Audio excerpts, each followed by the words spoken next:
left out histology portion kasi si Doc Lasaka ang bahala sa inyo niyan. On a broad scope, it is also known as your leukocytes. In lieu with your RBCs, erythrocytes, pag makarinig kayo ng leukocytes, ang pinapertain niya, in general, please take note, your WBCs. It can either directly attack the pathogens. It can be mediators and key signal providers. Nagproproduce sila ng mga interleukins, mga inflammatory proteins, or it can produce your antibody. It can produce your antibodies. That is your lymphocytes, a form of your leukocyte. Generally divided into segmenters and non-segmenters. When we say segmenters, yan yung neutrophils, eosinophils, and basophils. Non-segmenters, those are your monocytes and your lymphocytes. And it is a key participant in your acute inflammatory response. These are the steps of your acute inflammatory response. Please take note of this. First reaction in your acute inflammatory response, it is increase in vascular permeability. Once na mataas na yung permeability ng blood vessels mo, the WBCs from the blood vessel, makakalusot na siya from the blood vessel, and it can go to your tissues. Then it will activate the platelets, then resolution. Please take note of these steps. Increase in vascular permeability, entry of WBCs in the tissues, activation of the platelets, and resolution. So this is the maturation of your WBCs. Kanina, stem cell, nakita naman natin, stem cell divided into a erythrocyte precursor, a myeloid precursor, and a lymphoid precursor. Dito, when we talk about WBCs, dadalawa yung kanyang precursor niya, your myeloid stem cell and your lymphoid stem cell. Your myeloid stem cell can produce your platelets, your monocytes, your neutrophils, eo, and baso, as well as your erythrocytes, with the help of your erythropoietin. Tapos si lymphoid stem cells, separate lang siya para maging lymphocyte. Meron kasing isang lymphocyte, your B lymphocyte, nag-ano siya sa thymus, nagmamature, bursa or fabricius. Isa yan sa area niya. Pero anyways, i-discuss niya sa inyo histology. Sa akin yung biochemistry portion. There are so-called memory lymphocytes. When we say memory lymphocytes, it can either be a memory T cell or a memory B cell. The memory is produced when an antigen is presented to them. Okay, please take note of that. A memory is produced when an antigen of a specific bacteria, virus, or fungi is presented to them. Anong gamit ng memory T cell and B cell sa katawan? Once na parang babae ito kasi sila actually, ano lang to, na mga historical, yung madaling makaalala ng mga pagkakamali, parang ganyan yan sila. Once na merong yung pagkakamali dito, yung mga bacteria and viruses, once na bumalik ulit yan, pag makita nila, madali lang remember, madali silang makaka-act on it. That is the function of your memory T cells and B cells. Okay? They can act immediately on the second time na i-present sa kanila yung infection. So, nangyayari ito pag meron kang AIDS or HIV infection, nasisira yung T cells mo, bumababa yung memory lymphocytes mo, Hindi kahit paulit-ulit ka nang na-infect ng virus or bacteria sa HIV, it's as good as new kasi hindi siya nakaka-form ng T-cell, memory T-cell or memory B-cell dun sa HIV. Kasi kulang na, mababa na sila yung concentration. Now, production of the cells can be stimulated by different cytokines. Okay? Mamaya we will talk about those cytokines. These are proteins that stimulate the formation or reaction of the cells. So we have the movement called chemotaxis. It is the migration to a target location via chemical signal. This is the step number 2 in your acute inflammatory response. Given na increased vascular permeability na, ito yung capillary endothelium mo, if there is increased vascular permeability, yung chemokines mo would be released to your blood vessel. Your chemokines are signaling proteins na nagsasabi sa mga WBCs na andito kami, andito ang infection, andito kayo dapat pumunta. So once the chemokines is received by your WBCs, it already knows where to go. Okay? So papasok yan sila sa area na may infection with the movement called diapedesis. So this one, ito pag nandito na siya sa tissue na yan, that is your diapedesis. Please take note of that.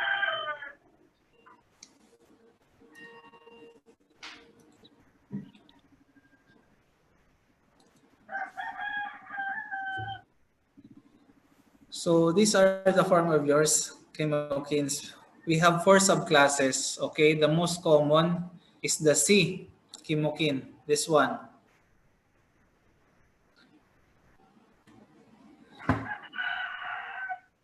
Tapos yung difference lang ng mga subclasses nila is this one. This area here. Sorry. This area here. The branch amino acid, the in-between amino acids, okay? The in-between amino acids, that X. Yan lang yung nagkakaroon ng difference yung chemokines mo. Pero the most important here is it is stabilized by a disulfide bond between 2 cysteines.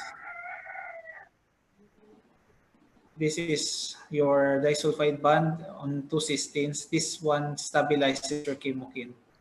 Kasi pag wala to sila, mag-unfold yung chemokine mo, hindi na siya magiging effective. Okay? Then we have also the so-called integrins. Integrins is a transmembrane glycoprotein that facilitates, please take note, of adhesion of your leukocytes. Okay? Nakikita nyo to dito. For this WBC to adhere on the capillary endothelium, it needs integrins, okay? It integrates your WBC to your capillary endothelium. And once it binds, meron na tayong tinatawag na rolling in na maneuver. Then diapedesis, papasok na siya sa tissues. Pero it will never be able to go inside the tissue or pass through the capillary endothelium kung walang integrins. Okay? Kasi, please take note, this is a flowing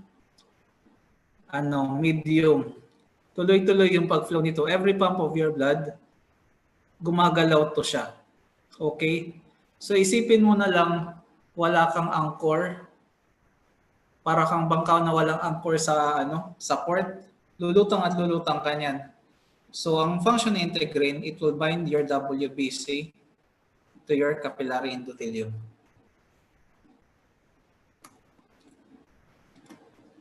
So it has an alpha and beta subunit. And the extracellular unit binds to any protein that has the, please take note, very specific, arginine, glycine, and asparagine sequence, or aspartate sequence. Okay, so it will bind to the external protein of your WBCs with this sequence, arginine, glycine, aspartate. And the intracellular is bound to the cytoskeleton of your endothelium.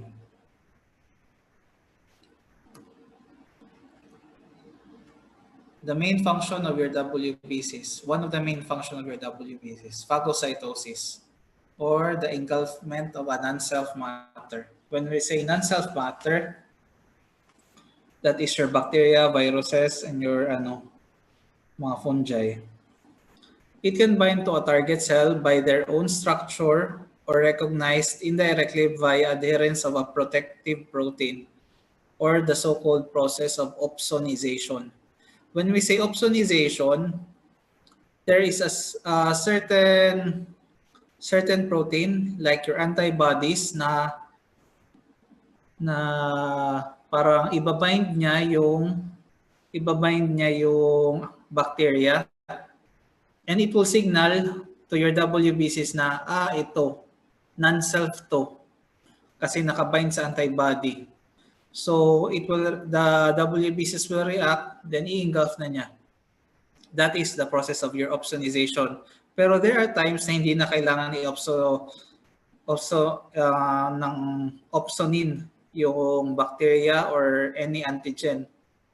Okay? It depends on the infectivity or the antigenicity of your non-self matter. Kung highly antigenic siya, madali lang siyang madidetect ng WBC mo. Hindi na kailangan ng opsonin. Pero pag low antigenic siya, highly virulent but low antigenicity, yun yung mga delikadong bacteria natin. Andyan yung mga antibodies mo, isosurround siya, i-opsonize siya, tapos matidetect na ng WBCs mo na, yan, delikado yan. Kasi na palibutan na ng opsonin. So, i-engulf na siya, sisirain. Engulfed cell is destroyed inside the phagosome, wherein enzymes from the granules enter. This is a very important concept. The phagosome is a controlled environment. Dapat nandyan lang siya sa loob, and lahat ng enzymes na sisira sa bacteria, andyan lang yan sa loob. Kasi once na mag-leak yung enzymes mo sa palabas ng phagosome, cell destruction, tissue destruction yung mangyayari. So, that phagosome is a very controlled and very intact area. Okay? The debris are source of antigen that can be stimulus for production of new antibodies. Yung sinasabi ko sa inyo na na memory T cells and B cells, andyan na yan ito na yan sila. Ito na yung function nila. Nagkakaroon ka ng memory T cell and memory B cell dahil dito. Yung antigen presentation with the help of your major histocompatibility complex. Okay? Your helper T cells and other leukocytes present this on their surface along, please take note, your major histocompatibility complex for antibody-forming lymphocytes, your B cells, your memory B cells and T cells. Okay? Hindi siya ma-acknowledge na antigen or hindi siya ma-acknowledge na kailangan tong gawan ng antibody kung wala si major histocompatibility complex. Please take note. Para lang siyang food panda nagde-deliver na naka-t-shirt kung walang major histocompatibility complex. Si major histocompatibility complex, yan yung kanyang uniform na color pink. Na ito, delivery boy ito ng food panda. Parang ganun yung analogy niya. So it will never be able to be recognized na antigen siya na kailangan gawa ng antibody kung wala yung major histocompatibility complex. Kaya pag may abnormality yung tao na kulang or abnormal yung major histocompatibility complex na protein. This is a protein kasi your MHC. Pag walang MHC or kulang ng MHC, walang antibody or kulang yung antibody na maproproduce. So, same as to your HIV problem or any chronic infections, kahit paulit-ulit kang ma-infect, walang nagagawang memory, lagi ka lang magkakaroon ng flu, magkakaroon ng cough, kakaroon ng fever with the same bacteria or virus. So that is the importance of your major histocompatibility complex. As you go on with your study in medicine, meron pa yan MHC1, MHC2. Kung medtech ka, mas elaborated yung study mo nito actually. Kasi marami pa yung paikot-ikot sa MHC. I will not discuss anymore yung paikot-ikot ng MHC niyan. Pero all I want to emphasize is that this is a very important protein for antibody production. Okay? So that it will recognize the antigen na kailangan gawa ng antibody. So there are 3 general phagocytes. Please take note: neutrophils, eosinophils, and monocytes. Those are your phagocytic WBCs. So this is the general steps of your phagocytosis.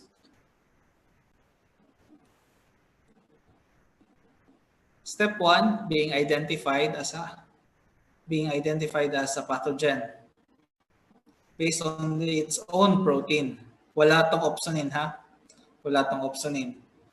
Now, when it is recognized, it will bind. Step number 2. Then it will be engulfed or phagocytized. This is the act of phagocytism. Ito.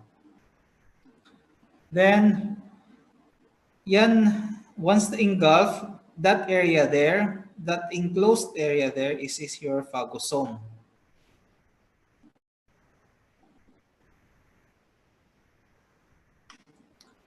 Now, once inside the granules of your WBCs, it will attach to your phagolysosome or your phagosome, and it will form your phagolysosome. Sa granules, maraming enzymes yan na for degradation. Okay?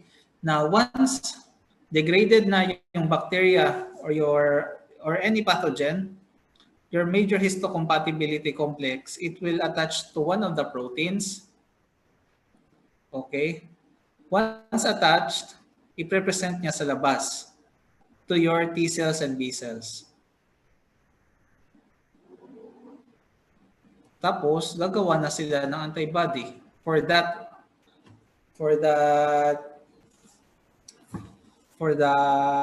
pathogen. So this is very important, ha? Phagocytosis. Kasi pag walang phagocytosis, pag hindi niya nasisira to, hindi siya makakaproduce ng protein na ibabind sa major histocompatibility complex. Tapos, wala siyang i-represent, walang memory. Okay? Walang memory na magagawa yung katawan mo. So, recurrent infections ka. Yan yung common signs and symptoms ng mga immunologic patients, immunodeficiency patients, recurrent infection. Kasi ito siya. One of the parts yan. Yung iba naman na walang MHC, once na ma-degrade, ini-excrete na lang yung degradatory protein. Sinisira na lang siya sa spleen.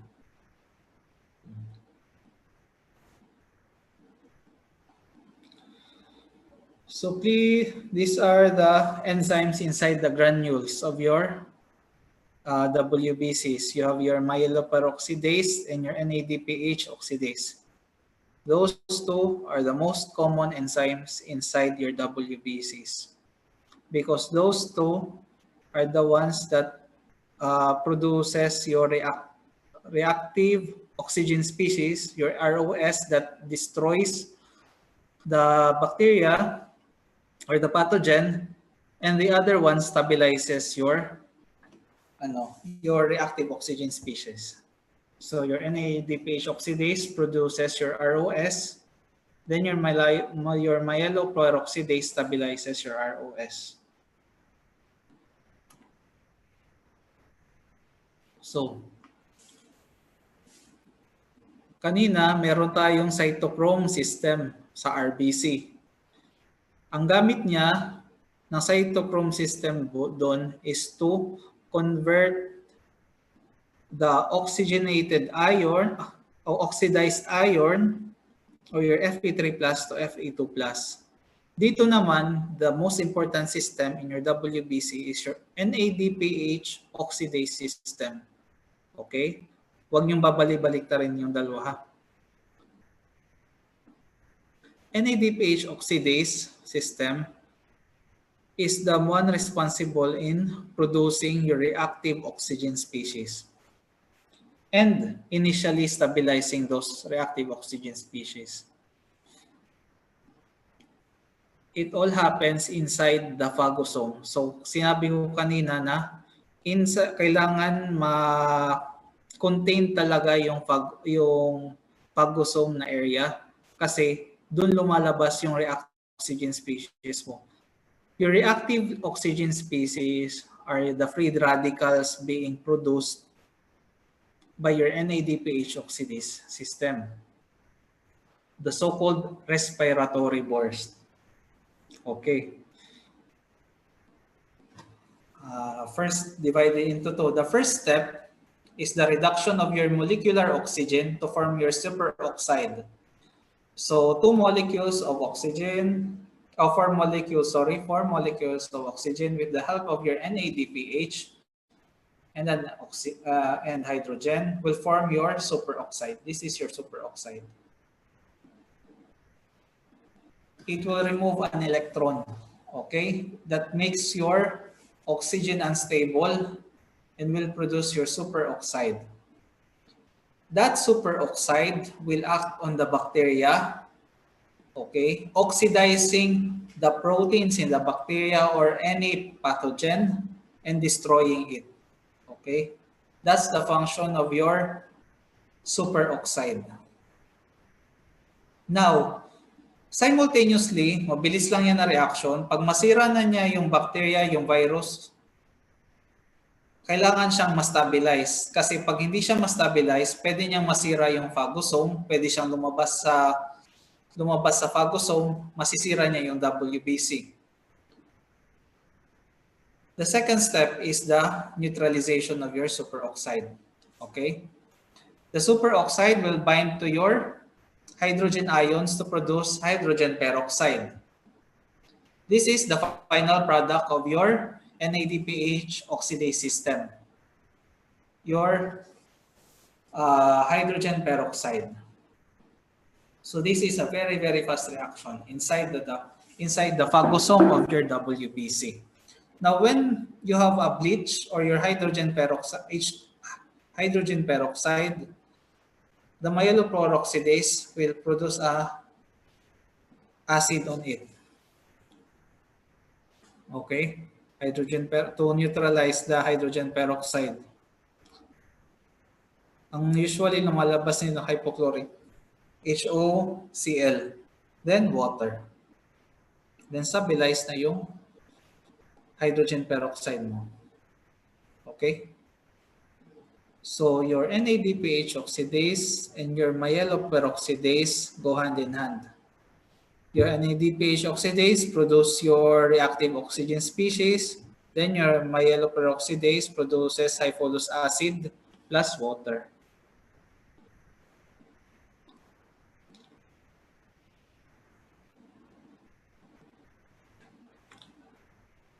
Now,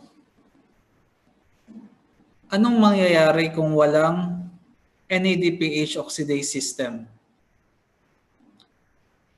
Nung med school kami, I always tell this to my class sa barkada ko na pag wala kang NADPH oxidase system, para kang always on the third base sa mga lalaki barka. sa mga lalaki. Always kang third base or always kang friend zone. Makakaproduce ka ng phagosome, walang problema. Third base ka na.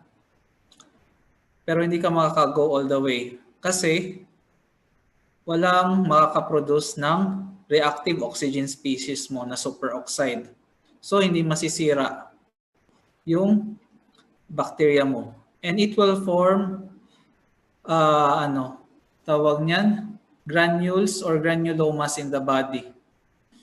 This is the so-called chronic granulomatous disease. Please take note of this disease kasi favorite question to ng pathology professors pag mag-second year na kayo. Your chronic granulomatous disease, your chronic granulomatous disease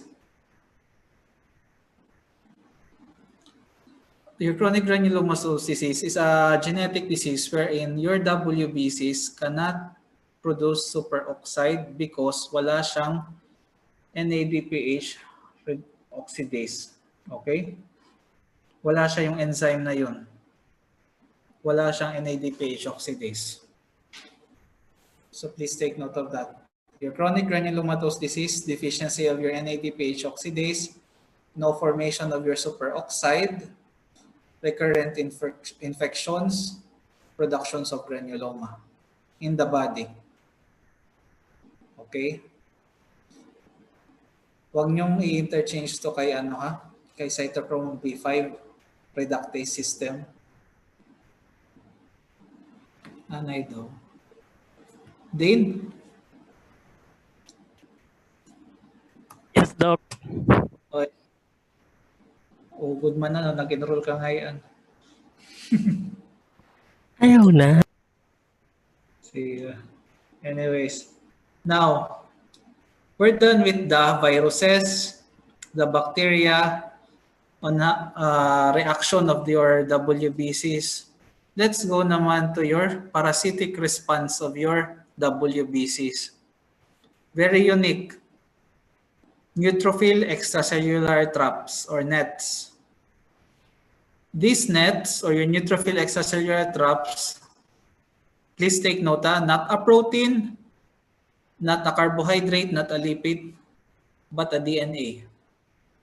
These are strands of the DNA of your WBCs na once na masira yung WBC mo, na nagfo-form niya as the moniker nets, and it will entrap your parasites. Okay? So how is it formed? So the strands of the polynucleotide from the neutrophils, chromosomal, take note, DNA, is nadideaminase yung arginine portion ng DNA to your citrulline. Okay? Please take note of that. Arginine portion, it is converted to your citrulline in the polynucleotide. Now, once citrullinized, the so-called citrullinization,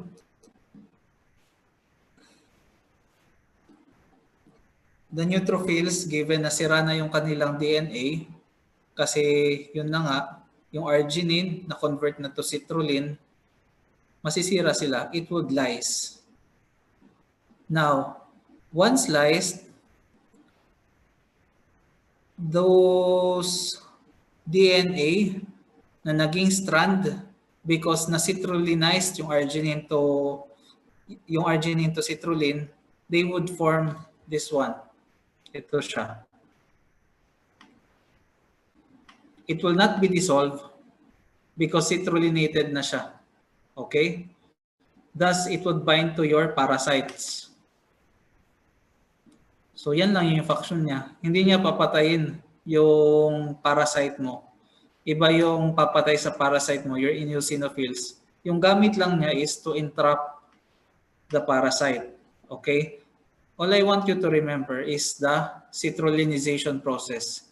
That the arginine is converted to citrulline so that your polynucleotide would become strands. Okay? Then the granules pala, yung granules ng WBCs nyo, kasi isang term pa ng mga WBCs granulocytes, kasi meron silang maliliit na granules. Once na mag-ano kayo sa histology, makikita nyo na may granules yan ng mga WBCs na yan. Yung neutrophil, eosinophil, and basophils, they have granules. And each of them has a specific enzyme inside it. So those enzymes, dito sa nets, mabind rin siya sa dun sa mga strands. Okay? To further immobilization, ha? Pero ang kanyang main function ng nets mo is immobilize lang. Please take note of that. This is the reaction of citrullinarization.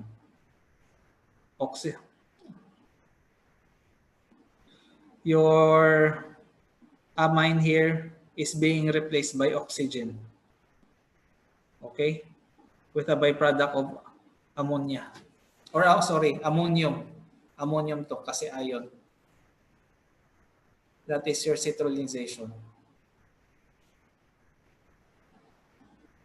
Next is your eosinophils. Main WBC, please take note of this, main WBC that acts on your parasites. Kung marami kang bulate sa tiyan, mataas yung eosinophils mo nito. Okay? So, kung sa physical exam ninyo, mataas yung eosinophils ninyo sa differential count, alam nyo na gagawin. Purga na lang. So, the eosinophils has a very, very important, the major basic protein sa kanilang granules. That is their main anti-helminthic protein. Okay? That is their main anti-helminthic protein, your major basic protein. Major pero basic. Major basic protein. Their function is, the MVP, ang mangyayari niyan, it will attach to the surface of your parasite and create pores. Okay? Bubutasin nila yan. Yung surface ng helminth mo. And the other enzymes will follow na. Okay? Then madedegrade na yung parasites mo. That's the function of your eosinophil. Primary, antiparasitic, WBC, eosinophils. Please take note of that. Now, yung kanina kong sinabi, cytokines, these are your small secreted proteins mainly used in communication and coordination of complex immune inflammatory response. So, pag may problema sa cytokines mo, disarray yung immune system mo. Hindi alam ng mga components kung anong gagawin nila. Ano bang gagawin ko? May sugat. Sugatan ka. Pag wala kang cytokines, hindi mo alam kung anong gagawin mo dyan. Okay? That's the function of your cytokines. This is the common sense of your immune system. So it is divided into three: interleukins, interferons, and chemokines. Interleukins, marami yan. Interleukin 1 to interleukin 12. Meron ng iba actually. Pero yan yung nare-remember ko. Interleukin 1 to interleukin 12. Interleukin 1, fever and inflammation, as well as 2. Interleukin 3, 6, and 3, 4, and 6. 3, 6, and 9. Yung kanina. Yung maturity ng stem cells. And so on and so forth. Sobrang rami yan nila ng mga interleukins. I'm not saying na kailangan nyo ma-memorize lahat. Plus, just please take note of your key interleukins like interleukin 1, interleukin 2, 3, 6, and 9. Now, interferons. As the name suggests, its main function is to inhibit, okay? Inhibit viral infected cells. Okay, that is the function of your interferons. There are two kinds of interferons, but the main function of it is to inhibit. Then, the third kind is your chemokines. Na-discuss ko naman kanina yung chemokines. For subclasses, uniquely stabilized by sulfide bond between two cysteine. Okay, most common is the C subtype, and its function is to attract your WBCs to the site of injury. Okay? Your cytokines can function as an autocrine, self, activity, and paracrine to the others. Your chemokines, it suggests paracrine talaga siya. Tissue, mga damaged tissues, magproduce ng chemokines, i-attract ang WBC. That is paracrine signal. Now, histamine. Major WBC that contains histamine, please take note, basophils and mast cells. Okay, basophils and mast cells produces your histamine. And histamine is a product of the decarboxylation of your histidine. Please take note of the reaction, decarboxylation of histidine. And the main reaction of histamine is promote edema. Kaya, pag nagkakaroon ng allergic reaction, edematous yung airway or namamaga yung airway because of release of histamine. Kaya magbibigay sa inyo sa emergency room ng diphenhydramine immediately kasi some allergic reactions are lethal kasi.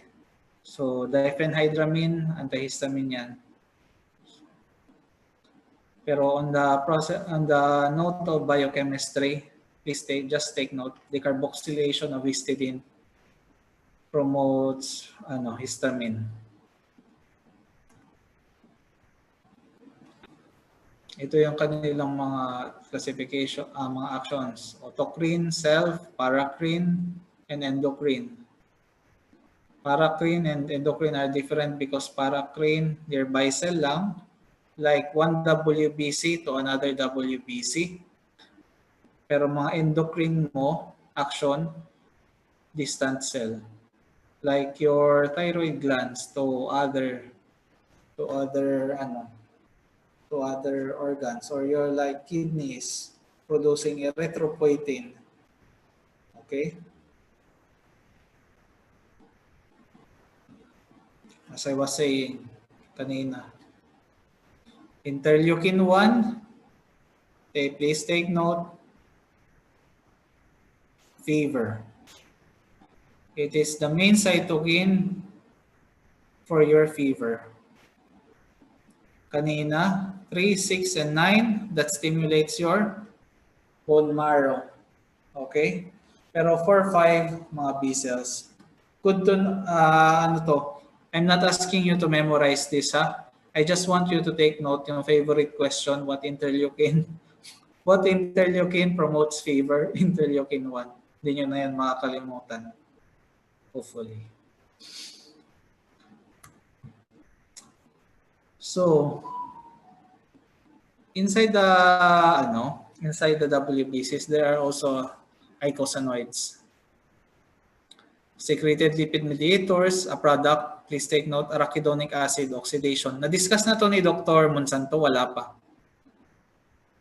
Din. Na-discuss na, wala pa. Anyways, very in-depth yung discussion ninyo to. I will broadly discuss lang to.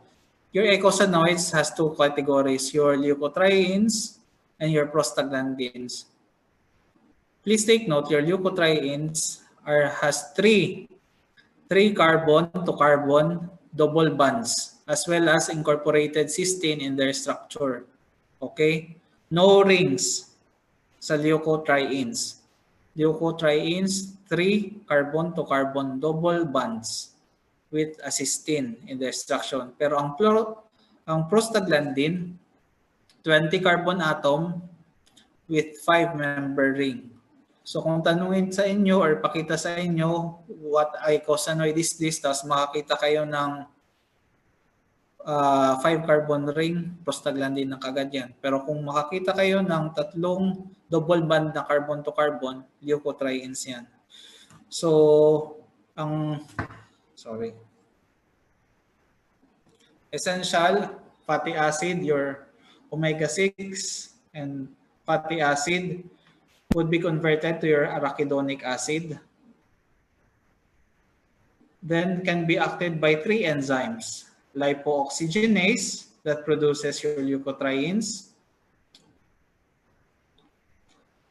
cyclooxygenase that can produce your prostaglandins and thromboxane, and cytochrome P4 or 50. Okay? Ito yung dalawang mas importante. Okay? Your lipoxygenase and cyclooxygenase. Mefenamic mo, ito yung ini-inhibit. Cyclooxygenase. Tapos yung cyclooxygenase mo, 1 and 2 yan. May type 1, may type 2. Depende sa tissue area mo. Okay? Ang ginagamit na ngayon, ini-endorse ng karamihang doktor ay your cyclooxygenase 2 inhibitors. Kasi tawag niyan, hindi nakaka-produce ng ulcer. Okay? Hindi nakakasira ng gastric lining. Kasi ang present sa gastric lining mo is cyclooxygenase 1. So, the functions, leukotrienes, vascular permeability, lipoxins, anti-inflammatory, prostaglandins, inflammation and vasodilation, thromboxane, hemostasis. This we will talk about sa next lecture natin sa hemostasis. So, yung sinasabi kong decarboxylation, when you say decarboxylation of histidine, tumatanggal ka lang ng carbon dioxide. Now, we've talked about granulocytes or your tawag niyan, segmenters, neutrophils, eosinophils, and basophils. Let's talk about lymphocytes because they both have their own functions, and lymphocyte, its main function is the adaptive immune response. It is the cornerstone of the adaptive immune response. So, kaya nga nangyayari sa HIV, recurrent infections, kasi kulang na ng lymphocytes, mainly T lymphocytes. The B lymphocytes secrete soluble antibodies. Na-discuss na natin yan. That is the so-called humoral immunity. Ang question is, what is the trigger of synthesis of antibodies? It can be direct binding to the pathogen via cytotoxic T cell. Oh no, iba to. Direct binding to the pathogen and to your antigen-presenting cells with MHC or your major histocompatibility complex. Yung sinasabi ko kanina, this is your granulocyte. Or sabihin na natin tong, neutrophil. Si neutrophil, nakakain ng microbe, tapos na niyang ma-degrade sa kanyang phagolysosome with your NADPH oxidase system. Release na niya yung debris. Tapos, kinabit niya yung isang debris or yung isang antigen fragment to your MHC, this one, and it presented itself to your surface. Then, ito siya. Two kinds. Cytotoxic T cell, helper T cell. Si helper T cell, ang kanya lang gagawin is it would encourage antibody production through activating your B lymphocytes. Si cytotoxic T cell, ang gagawin niya, ito siya is an infected cell. Yung difference ang nagbabind kay cytotoxic T cell, isang infected cell natin, for example, is a cell sa ating intestine na infect ng isang bacteria like Salmonella. Now, na-degrade na siya. I-represent siya inside via class 1 MHC molecule to your cytotoxic T cell. Itong cytotoxic T cell, papatayin to siya na infected cell. Okay? That's the difference between cytotoxic T cell and helper T cell. Helper T cell for long-term reaction, cytotoxic T cell for short-term reaction. Okay?